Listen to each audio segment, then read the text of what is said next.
Mister jack என்ற ஒரு American Paris நகரத்திற்கு சென்றார்.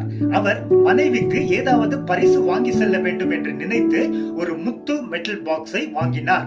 அதன் விசேஷம் என்னவென்றால் இருளில் ஒரு அற்புதமான ஒளியை கொடுக்கும் என்று கடை வியாபாரி சொன்னான்.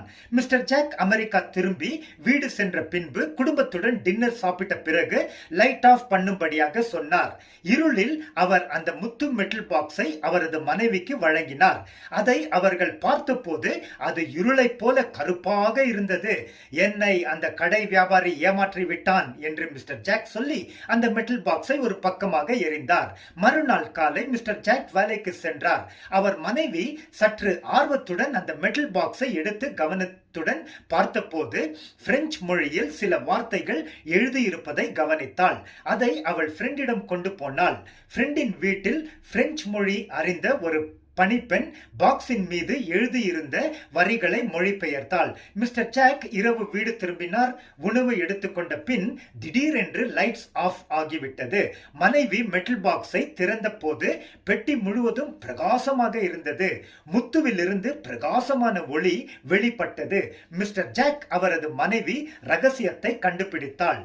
அந்த பாக்ஸின் மீது பிரெஞ்சு மொழியில் இப்படியாக எழுதியிருந்தது: நீ என்னை பகல் முழுவதும் சூரிய ஒளியில் வைத்திருப்பாய், ஆனால் இரவு முழுவதும் இருளில் உனக்காக நான் பிரகாசிப்பேன்.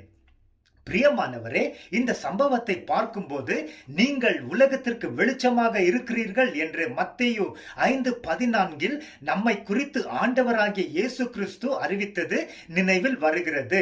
நான் சொந்தமாக வெளிச்சத்தை உருவாக்க முடியாது. நம் தேவன் ஜோதிகளின் பிதா. யாக்கோபு 1:17. இயேசு கிறிஸ்து உலகத்திற்கு ஒளியாய் இருக்கிறார். யோவான் 8:12.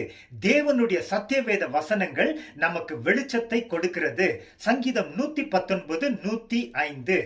ஒளி ஆக இருக்கும் தேவ சமூகத்தில் ஒவ்வொரு நாளும் நாம் ஒப்பு கொடுத்து காத்திருக்கும் போதும், மேலும் அவர் வசனத்தை வாசித்து தியானித்து அதன்படி நடக்கும் போதும் நமக்குள்ளும் மற்றும் நம் மீதும் தேவனின் வெளிச்சம் அதிகமாய் பிரகாசிக்கும்.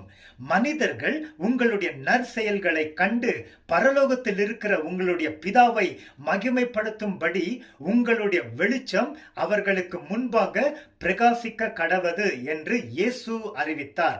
மத்தேயு 5:16. பிரியமானவரே, தேவனுடைய உதவியால் தொடர்ந்து நாம் உலகத்திற்கு வெளிச்சமாக இருந்து தேவனை மகிமைப்படுத்துவோம். ஆமென்.